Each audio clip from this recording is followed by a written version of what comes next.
There are so many new things to do at Disney World, and I've had so much fun getting to do them all. And I want you to have just as much fun as I've had. So I'm not just only going to give you my best tips and advice on all the new things at Disney World, but I'm also going to send one of you to Disney World to experience it all. Seriously, I'm giving away a Disney World vacation to a subscriber, so stay tuned for details on how to win. Hi, I'm James Grosh from Guide to WDW, and lately it feels like I've been living at Disney World. I've been down to Orlando a lot lately to check out all the new offerings firsthand. I've done it all, except one thing that I still really want to do, but I'll get into that later. But there are new shows, incredible new bars, Test Track has been reimagined, and Magic Kingdom has its first new nighttime parade in almost 10 years. So in this video, I'm going to give you tips and advice for how to snag a reservation for Beak Barrel, skip the line at Test Track, and find the best spots to see the shows and parade. And let's start there, because Disney Starlight is Magic Kingdom's brand new nighttime parade. But instead of having me explain it to you, I'm going to bring in a parade expert, Tara Anderson, the show director of Disney Starlight. I got to talk with her at Magic Kingdom about the parade, and we cover what you can expect to see, plus some tips for where to watch. And after the interview, I'm going to share a lot more of my personal tips. Hi, this is James from Guide to WDW, and I'm here at Magic Kingdom with Tara, the show director for Disney Starlight. There is a new nighttime parade at Magic Kingdom. Everybody's been waiting a long time for this. Yeah. What can you tell us about Disney Starlight? Well, in a sentence, it is a constellation of Disney dreams brought to life by the magic of the Blue Fairy. And this whole parade is floating on a bed of stars, and we're bringing moments from classic Disney movies all the way to newer films, moments where our characters are either putting their dream out into the world, pursuing their dream, or celebrating their dream come true. So last time that there was nighttime parade, it was the Main Street Electrical Parade was still playing, and before that it was Spectrum Magic. Yes. So there's only been 2 nighttime parades here, but those are beloved parts of the fabric of this park. Yes. And so can you talk about how this parade honors the past of those parades? Absolutely. You know, it was really important to us, right, to honor that legacy. So if you think about it, if you listen to the sound of Disney Starlight, Main Street Electrical Parade was an electronic sound. Spectrum Magic was orchestral. Starlight is both, combined in the most amazing way, right? If you look close, there are little nods, right, to the past. So of course, yes, we have a train, right? We have a train, but we have Whimsy, our magical Starlight train, right? So you get to see his face, and he is having the best time taking Mickey and his friends on a ride through the stars. And there are other little nods. The last thing you might see is Jiminy Cricket, and that's our nod to Spectrum Magic, because the last thing you saw at the end of Spectrum Magic was Jiminy Cricket waving goodbye. But this is Jiminy Cricket as you've never seen him before, kissed by Starlight. Let's also talk about Whimsy. I like to say Whimsy's my homeboy. I love Whimsy. That was Starlight Train is my favorite floated parade, which is hard to pick, but yeah, me too. I'm sure for you it's like picking a child. Yes. Whimsy, is he related to Casey Jr. in any way? I'm not sure. He was really born of Starlight, right? He's a combination of the Blue Fairy's magic and the magic of Starlight put together. So that's really how he came into being. But I'd like to think they're distant cousins, right? That's the way I look at it. That makes sense. The parade starts with a very big wow moment. The lead float, that's also another nod to the past in Main Street Electrical Parade. It absolutely is the Blue Fairy leading the way, right? You see the star at the end of her wand and you know you're in for something special. I had the pleasure of getting to see it, one of the first few performances, and it blew me away, especially seeing just how tall that float is and seeing her lead the parade. It really is. And another kind of thing that nods to the past, the very first moment when the lights go down, you hear the music hit. I'm not going to spoil anything, but if you are a fan of nighttime parades at Magic Kingdom, it will give you all the nostalgic feelings, all the goosebumps. It gave me goosebumps. Thank you. This is Guide to WDW. We are about like tips and advice for people. Sure. So what are some of your favorite spots to watch Disney Starlight? You know, I'd like to hope that there's no bad spot, but I will say, what's wonderful about these floats, as you spoke about their size, right? You can see them from a distance. So it's kind of how do you want to interact? If you want to, you can watch from this side of the hub and you can see it coming up the street and going around and crossing over the bridge. Frontierland is also very nice. And actually, it's also great in Town Square. So really, I'd like to say there's no bad place. It's really more about how up close and personal do you want to see it? You know, what kind of experience do you want to have? I saw it on Main Street. I recommend that spot, but also Frontierland's great because a lot of people, I do think, will go to Main Street, especially the parade starts there. So if you're looking for a little less crowds, Frontierland's I would agree with way that. to go. Yeah. And I have to say, this does feel like that classic Disney parade, especially nighttime parade for Magic Kingdom, but brought to 2025 with the dazzling visuals. You know, it gave me all those warm, nostalgic feelings, but also very new and exciting. I think it's just such a beautiful addition to the park, and hopefully will be glowing on the streets for years to come. Thank you so much. I'm so glad you feel that way. That's what I was hoping for. So Starlight is great, and if you want whimsy to be your homeboy too, I can help. I have quite a few tips for Starlight: where to watch, how early to line up, and 3 different strategies for how to approach Magic Kingdom during the parade. First of all, there are 2 showings nightly, with the fireworks playing once in between. Currently, it's 8:30 for Starlight, Happily Ever After at 9:30, and Starlight again at 10:30. But check the app for the showtimes when you go, because the schedule has already changed once since Starlight debuted in July. Now, where should you watch? The parade starts on Main Street, moves along the parade route, and ends in Frontierland. If you want more of an iconic view, I'd recommend Main Street or the Hub, especially towards the bridge to Liberty Square, where you get the castle in the background. But for less crowds, further into Liberty Square and Frontierland is definitely the way to go.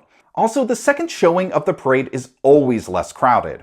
So many people, especially people with small kids, treat the fireworks as the finale for their day at Magic Kingdom and leave right after, so the park is way less crowded after the fireworks. So how early should you show up to get a spot for Starlight? If you want to get front row at one of those iconic spots I mentioned for the first showing, I'd say get there at least an hour ahead of time. But as Tara Anderson pointed out, the floats are big and tall, so it's not a huge deal if you're not first row.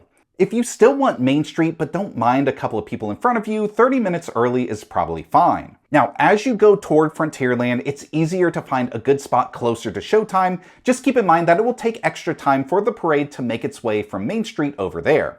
And for the second showing of the parade, you can reduce the amount of time you have to show up early for any spot. Now, I have 3 different strategies for Starlight depending on your priorities. First, if this is your first time at Magic Kingdom, or if you absolutely love the fireworks and that's a can't miss for you, find a spot on Main Street or the Hub at least 30 minutes early and make an evening of it. Grab your spot, get someone in your party to go get ice cream or popcorn, watch the parade, and then stick around for the fireworks. And there's enough time between the parade and the fireworks that you could reposition yourself. That's a quintessential Disney World experience. It's just going to be the most crowded way to do Starlight and Happily Ever After. Second strategy, if you have small kids and the first parade is kind of pushing it for their bedtime anyway, but you really want to see the parade, try to find a spot around Town Square. The parade starts right there, and you'll be done within 15 to 20 minutes. It's really easy to get out of the park right after without having to navigate the crowds, like you'd have to do if you were positioned by the Hub or in Frontierland. My third strategy is for those who can stay up late, for those who don't care as much about having an iconic view, and is probably the savviest because it avoids the crowds. Skip the first showing of the parade, and just do rides during that time. Wait times will be lower while so many people check out Starlight. Then check out the fireworks away from the Hub, like by Tron or Liberty Square. Or skip the fireworks entirely and just do rides. If you do something like Seven Dwarfs Mine Train or Tiana's Bayou Adventure, you might still be able to see the fireworks anyway from the ride, which is a very cool experience. Then do the second showing of the parade from Frontierland. Crowds will be low and you can probably grab a last-minute spot. That's a wrap for all my tips and strategies for Starlight. Before we get to the reimagined ride and my favorite new thing at Disney World this year, talking about all these new things gets me really excited for you to be able to experience them all. And like I said at the beginning of this video, I want to send one of you to Disney World. This is real. I've partnered with Disney to give one of my subscribers a 5-day, 4-night vacation to Walt Disney World for up to 4 guests, including 5-day park hopper tickets, a 4-night stay at a Walt Disney World Resort hotel, a $300 Disney gift card, and round-trip US domestic airfare. And because we're all about the tips and advice here, I want to give you some tips on how to maximize your chance to win. First, make sure you're subscribed to Guide to WDW. Then go to guidetowdw.com/contest. The link's below. Use the widget at the top of the page to sign in and enter. Doing that gives you 1 entry, but everywhere you follow Guide to WDW gives you more entries. Click on the buttons on the entry form to subscribe to YouTube, TikTok, Instagram, Facebook, and my newsletter, and each of those will give you 5 bonus entries each. But because you're watching here on YouTube, I want to give you an extra chance. I'm dropping secret codes across my channels, and I'm revealing the secret code for YouTube here. Star Tours 1401. All one word, Star and Tours capitalized, written like you see on screen. I also have secret codes coming out on TikTok, Instagram, and I'm sending it in my newsletter each week during the contest. Deadline to enter is October 1st, so go to guidetowdw.com/contest, get subscribed, and good luck. Let's hop over to Hollywood Studios, where there are 2 new shows. And I had a really fun chat with Nathaniel from Disney about the new shows and what to do at Hollywood Studios. So I'm gonna play that and then come in with my tips for the shows. Hi, this is James from Guide to WDW, and I'm here at Disney's Hollywood Studios with Nathaniel, and we're here to talk about everything that's going on with the park, and especially some new things. It's the Halloween season right now, and we're on Sunset Boulevard, so I think it's the perfect time to talk about villains, and specifically Villains Unfairly Ever After. Can you tell me about that show? Yes, first of all, welcome to Disney's Hollywood Studios. What a great time to talk about this amazing show that has already delighted guests for quite a few months for now. So I'm sure you've heard of our villains, and hopefully you love our villains, Absolutely. right? And so what I like about this show is that the magic mirror from Snow White gets to welcome the guests into the mirror, and then it is the guest's decision or task to choose which villain has been the most unfairly treated. So we have 3 classic villains that are, loved by our guests, Cruella de Vil, Captain Hook, and Maleficent, right? And then, as you know, there's always 2 sides of every story. So you've probably seen the good guys version. They're going to tell you their version of the story. And it's a really fun show. The theme song will get stuck in your head.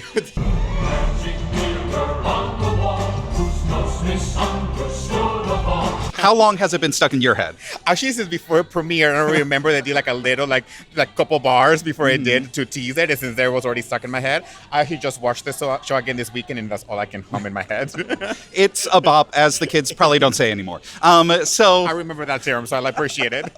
So of the 3 villains, we have Cruella, we have Maleficent, and we have Hook. Yes. Who are you voting for? Who do you think is the most unfairly? Oh my goodness. That is a hard task because I love all of our villains, right? So I always wanted our villains to be like on the other side, right? However, I do have a soft spot for Captain Hook. Captain Hook, was always very misunderstood, right? And I think he was treated not very nicely sometimes by some of the Lost Boys and folks in Neverland. So I will go with my old pal, Captain Hook. Yeah. What about you? Because you've seen it, right? I have seen it. So seen you heard it. their stories. I've heard their stories. Yes. I feel like, Cruella, she has a good case. She's, just misunderstood creative artist, Yes, I know. And those creative folks, right? You have to, as we know here at Disney, right? There's always the other side. But also Maleficent has a really great argument. I won't tell what it is, right? Because we want our guests to come and see it. But she always kind of wins for that reason. Yeah, she won when I saw it last, and there are some really cool, inventive moments where there's all these screens, but also it blends in with the actors. Yes. There are screens that move across the stage. It's a very cool show. Definitely want to check it out. But let's, staying on the topic of shows, there's another new show at Hollywood Studios, A Little Mermaid, A Musical Adventure. Can you tell me about that show? Yes, of course. So for many years, our guests have fallen in love not only with The Little Mermaid, the movie, right, and Ariel, the character, but also with the show that we have here at Disney's Hollywood Studios. And it's been such a fan favorite that what we did is we reimagined it. So it still has that beautiful feel, warmth, songs that you love from the movie, but the tech effects, the puppetry, the everything around the theater is completely innovated, right? So you can have a completely different version of the show, right? A reimagined version of it, while still having the same old feeling. So what I love about it is that it has a comfort part of it, but it still is newer one. So whether you've seen it before, you will still love it and have a new experience, or if it's your first time, you're going to fall in love right away. Yeah, I grew up with Voyage of the Little Mermaid, the show that was here previously, like seeing that all throughout the 90s, not to date myself too much, but this feels like a new, vibrant version of that. It's beautiful. There's the colors. It's some really great staging, and also great moments where like the digital puppets come out in their physical puppets, and it's still has all the charm of the old show, but feels like new and relevant for today's audience. Technology has changed over the past 30 years, and so it's great to see it come to life into this show, and then we can utilize it for to tell the better story for the guest. All right, well, Nathaniel, thank you so much for your time. Thank you for joining us, and we can't wait to see you around here on the movies. Yes. Okay, let's start with villains. First, Villains may be hard to find if you don't know where to look. It's located off of Sunset Boulevard right by Rock and Roller Coaster. You actually have to walk under the Rock and Roller Coaster sign with the upside down car to get there. Just keep heading to the right. Shows run every 40 minutes, and you can see the schedule in the app.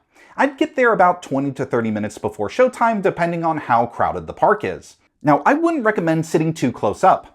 I sat front row my first time, and the show uses a ton of screens all over. It's a very wide presentation. I think middle front to middle of the theater gives you the best view, but even back is fine because there's so much going on in such a wide viewing angle. Last tip, just be mentally prepared to have that theme song stuck in your head. Seriously, it's a good one. Okay, Little Mermaid. Of the two new shows, I liked Little Mermaid more, so I would make this more of a priority. Sitting up close is better here because you get a great view of the performers and the puppets, but middle row is also great. The shows are also every 40 minutes, and you do want to show up early here too.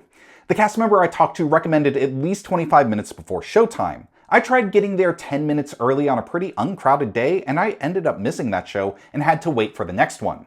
So get there early. Little Mermaid is now available through Lightning Lane Multipass. Now, I don't know if I would strongly recommend it for one of your first Lightning Lane picks. There are better uses of Lightning Lane in Tier 2, like Tower of Terror or Toy Story Midway Mania. But it's a solid same-day pickup to get a Lightning Lane and be able to show up a little bit closer to showtime. So let's move over to my second favorite new thing at Disney World this year, the reimagined Test Track. Test Track has the same layout and ride system as it did before, but there's an all-new story, scenes, and smells that give this ride a big dose of that classic Epcot feeling. I said this in my in-depth review, but even though they don't call it that anymore, this feels like a ride that belongs in Future World much more than any of the previous Test Tracks. And also, the cars now go above 65 miles per hour. Just slightly. I've also heard from several people who find this version of the ride to be a bit smoother. All of this does come at a cost. The design your own car game has been removed from the pre-show of the ride, which I know is disappointing to some, and if your kid loves that, you might want to break the news now. But this new version of Test Track has jumped way up in my Epcot ride rankings, from around 6th place to 2nd, just behind Guardians. So, my tips. Make Test Track a priority. The new version of the ride is very popular. It regularly has the longest line in the park now. Test Track is available through Lightning Lane Multipass as a Tier 1 option, and I think it's a great pick, even over Frozen and Ratatouille. But I've also seen some same-day availability pop up, so just keep refreshing if you can't get a booking ahead of time. My best tip for Test Track, though, is to use single rider if possible for your party. It's a no-brainer for this ride. Your party gets split up, but you'll get a much shorter wait in exchange. You skip the regular queue, which has some cool concept cars, but there's no pre-show. Unlike Test Track 2.0, you basically get the full experience with single rider. My final tip. Test Track is the only ride at Epcot that will go down for inclement weather, so check the forecast if you're like on the other side of Epcot and heading over for single rider or standby. If there's a storm a-brewing, it might be better to do something else and try again later. And if you have a Lightning Lane and the ride is down, the system will automatically issue a Lightning Lane you can redeem later in the day. Okay, my last segment of advice has to do with my favorite new thing at Disney World, and it's not what I was expecting.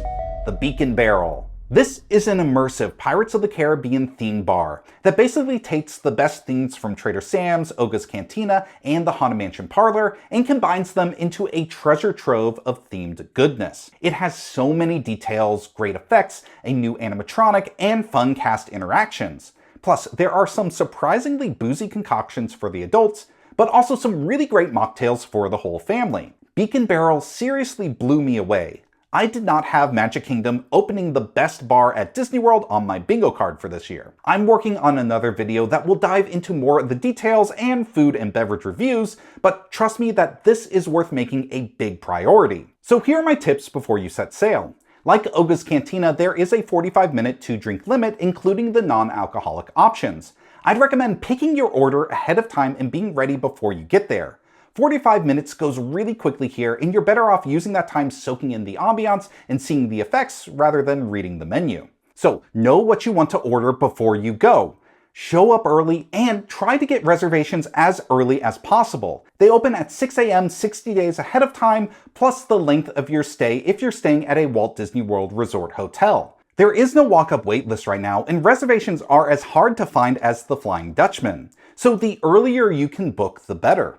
But you might get lucky like me and score a last-minute reservation. I got one about 24 hours ahead of time. Just keep checking the app and refreshing. Also, it seems like there's better availability for smaller parties, so you may have to split up your crew into groups of 1 and 2. You may not get to sit together, but that way you can all experience it. Speaking of hard to get reservations, the other new bar at Disney World is GEO-82, the Spaceship Earth themed bar located just behind Epcot's iconic geodesic sphere. While Beak Barrel is for the whole family, GEO-82 is unique as it's Disney's first 21 and over only bar in the parks.